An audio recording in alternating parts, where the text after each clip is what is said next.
to see the slide? Yes, Prabhuji. Okay, so we are sorry for the delay. See the shloka. Tattvam sukhe sajjayanti raja karmani bharata jnanam avadyatu tam pramade sajjayanti uta. Let's see the translation. Translation by Srila Prabhupada. Srila Prabhupada ki jai. O son of Bharata, the mode of goodness conditions one to happiness. Passion conditions one to fructive actions, and ignorance covering one's knowledge binds one to madness. So very important shloka here. So we'll see. We'll go through the three mode of material nature. So we have been reading this last few shlokas about the three mode of material nature. So we are going to actually further detail this.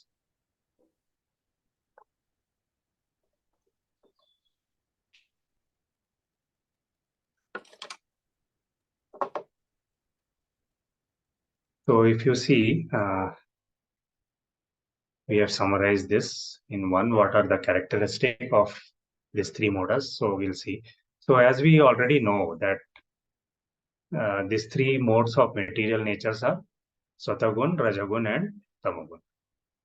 And what is Satagun? Satagun is actually the mode of goodness. And Rajagun is mode of passion. And similarly, Tamagun is the mode of ignorance. So we are also seeing this. Lord Krishna is imparting this knowledge to Arjuna on the battlefield of Kurukshetra. So as a part of his teaching of spiritual wisdom and self-realization. So we are trying to understand this more in detail about the characteristic, what are the binding force, what are the result of this three mode of nature. So when we take that, so we start with the first Satoguna, that is the mode of goodness. So when we see the characteristic of each of them, and we see about Satoguna, the qualities are characterized by Satoguna for purity, knowledge, and harmony. So when an individual, one thing we already know that every individual, when he comes to this Bhuloka, he is bound by three of this material nature. So one thing we have to understand here is that every person have some or other quantity of Satoguna, Rajoguna, and Tamoguna. So it can be more, less. Okay, but all this actually basically depends on his previous actions, or you can say previous karma. So every individual will have some little or more quantity of these Satoguna, Rajoguna, and Tamoguna. So in that, when we are observing that the people who are having Satoguna, so the person who is actually influenced by Satoguna. So what happens when a person is more influenced with Satoguna, he actually experiences more happiness and inner peace. So this we can observe day-to-day life, where we can see people who are in the mode of goodness, they are more happy, right? They are more happy and they are having more peace from inside. And they are driven by more humanity and then selflessness, and they have a desire for spiritual growth. So the knowledge and wisdom flourish in this mode of goodness. So the person who is having this satoguna, their wisdom and knowledge, if you see, that is in the upper level. So this leads to deep understanding of self and the, if you say, the universe. So that is why we are talking about self-realization, right? So people who are there in this satoguna or mode of goodness, they will have more wisdom, they will have more knowledge. So, but what about rajoguna and tamoguna? That also we'll see. So if you see, for the people having rajoguna quality or the mode of passion, people who are in the mode of passion, what happened? What are the qualities for them? So their qualities marked by qualities like desire, attachment, restlessness, and activities, right? So people, so when rajoguna dominates in one's life, they are more inclined towards the ambitions. They are more toward doing competitions, and they have pursued towards material desires. So this we have to observe. If our see the modern society, in our modern society, people are more, passionate toward this. People are driven more by rajoguna. So you see people around you, they are always doing some kind of competition. They are attached to some kind of, material things like money, being famous, and then collecting assets. So our modern society, if you see, it is more inclined toward these areas. So some level of rajoguna may be necessary if you want to accomplish your goal. Some part of it is necessary, but if it is getting too much access, what happens? The person who is there in the mode of passion, it can lead to greed, right? And it can lead to a thrust of all worldly pleasures. So that is about the rajoguna. And same thing, similarly, when we come to tamoguna or the mode of ignorance, what happens? What are the characteristic or qualities? When we see people, such people have more delusion. Delusion is nothing but misunderstandings. These kind of people will always have misunderstanding. They have lot of confusion, and they have too much of lethargy. And these people are also very ignorant. So when the tamas gun or mode of ignorance prevails, an individual consciousness is basically clouded by darkness and confusion. So they may show or exhibit laziness, lethargy, and they are always engaged in self-destruction behaviors. And what happens? People who are there in tamoguna, they also obstruct their spiritual growth and their self-realization.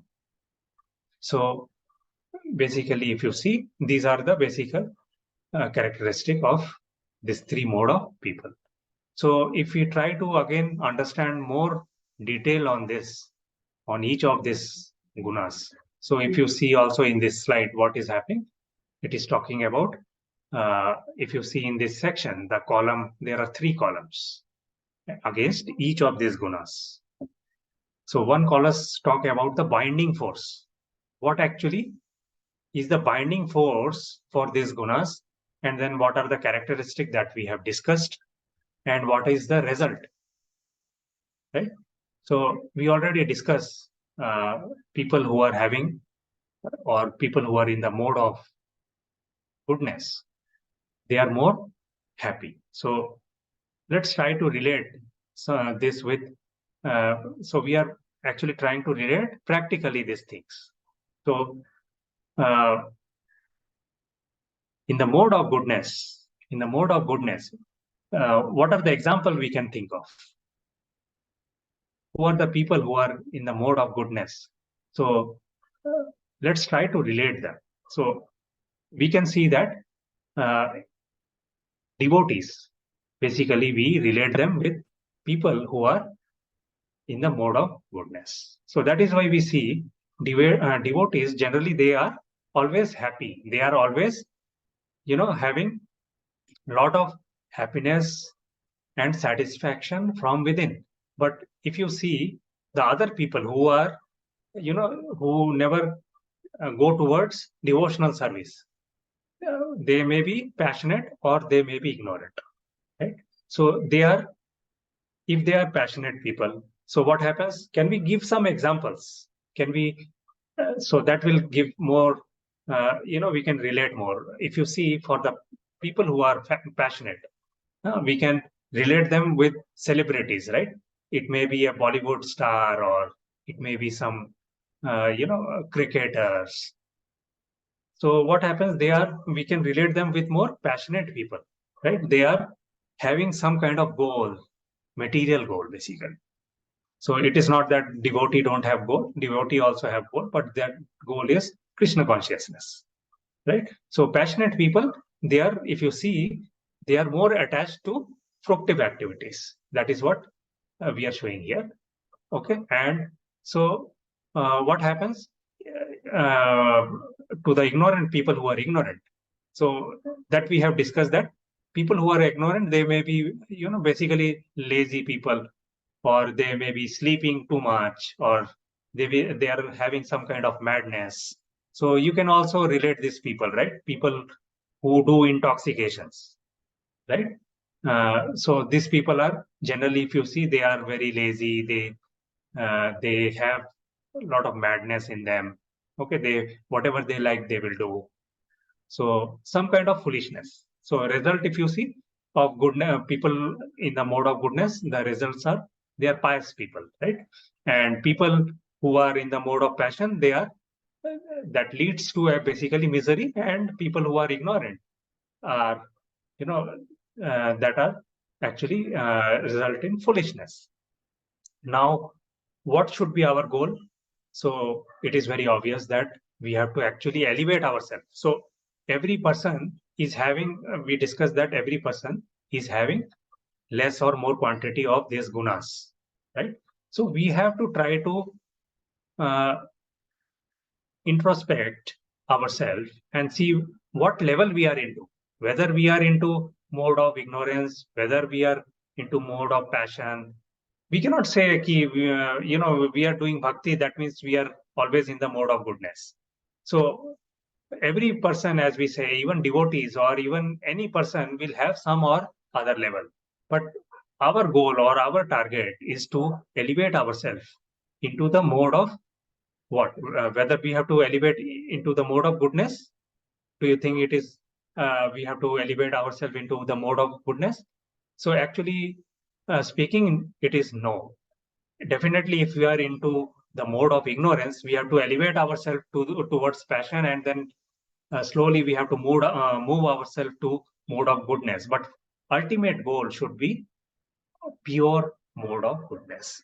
So what is pure mode of goodness? Why not only goodness? Because see, if you see whether it is mode of goodness or passion or ignorance, we are always binded, right? Binded by the material nature. That is why we have to elevate ourselves, because our goal is to, our main aim is to get the liberation, right? So if we are there in this three mode, we cannot get the liberation. So we have to come to the stage of pure mode of goodness. So that means we have to get out of the clutches of this three material mode of nature, which is pure mode of goodness. So if you take the example, who is actually pure, uh, who is the pure mode of goodness? If you see Prabhupada, Prabhupada can be one of the example who is having the pure mode of goodness. Or if you see when Lord Krishna or his associate come down to this Bhuloka, they are into pure mode of goodness. So we have to get actually into that level. That should be our destination. And certainly we should, when we do bhakti, we actually start getting elevated into these levels. So more we do bhakti, more intense bhakti it is, more higher level of mode of goodness or pure mode of goodness we are going to get into. So that is about this shloka talking about. So one last concluding point I want to talk about, if I have to ask, when we do a charity, because this is very common, people think that, uh, so I want to ask this question from everybody. What about charity? When we do a charity, whether it is in the mode of, uh, can we categorize it into the mode of goodness or passion or ignorance? What do you think? What when we do the charity, whether it is we are into the mode of goodness, passion, or ignorance? What do you think? So, if you want to share, Prabhuji, Hare Krishna. Hare Krishna Mataji, Kalyani Mataji. I think it depends on with what intention you're doing it. It can be in any of these three modes. If you're doing it with Krishna consciousness, it can go to the level of the highest purity. It can be in the level of goodness when you have a different intention, passion with a different intention, and ignorance with a different intention. So charity, you may not even call it as a charity when it comes from within your heart and you go out and offer your services. It is not just monetary, it can even be your services. So that can go into the mode of even bhakti. So I would say that charity can go into all the modes, depending on what your intention is. Thank you, Hare Yes, Krishna. yes. So, Mataji, you are very correct here. So, if you see here, because why I brought up this point, because a lot of people have this key, I am doing charity, that means I am doing very good. So we have to actually understand this, whether when we are doing the charity, whether it is actually a good thing, because we have to see what is the benefit I am getting, and what is the benefit uh, the person who is receiving he is getting. So through that we have to actually, most of the people cannot judge this. But as Mataji is very correct, ki whether it is in the mode of goodness or it is we are giving this charity in favor of bhakti. So just to clear this, we have to understand whether we are benefiting. So you take the example, when a lot of people give charity to the beggars, right?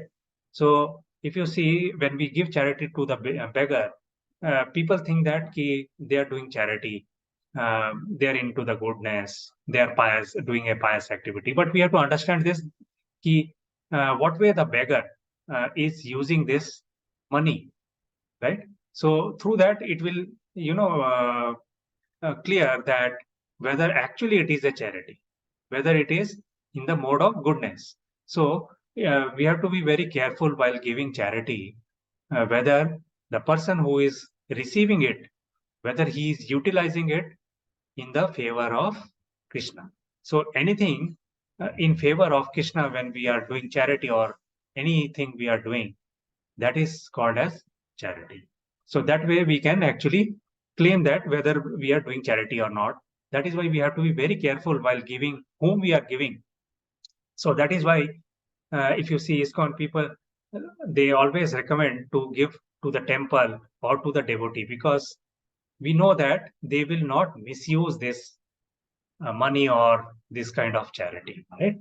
But if you give to any other person, we never know what they may take that money and they may buy some alcohol, or they may do some illegal activities.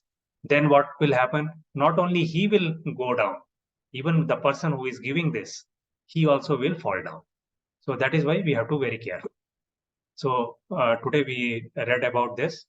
So we have to, see ourselves where, what position we are into, and not only we have to elevate ourselves into a higher level of goodness, but we have to become a pure devotee, a pure mode of, we have to get into pure mode of goodness, like Srila Prabhupada for the exalted devotees. So, Hare Krishna, any other question or any other thing you want to share? So we can share here.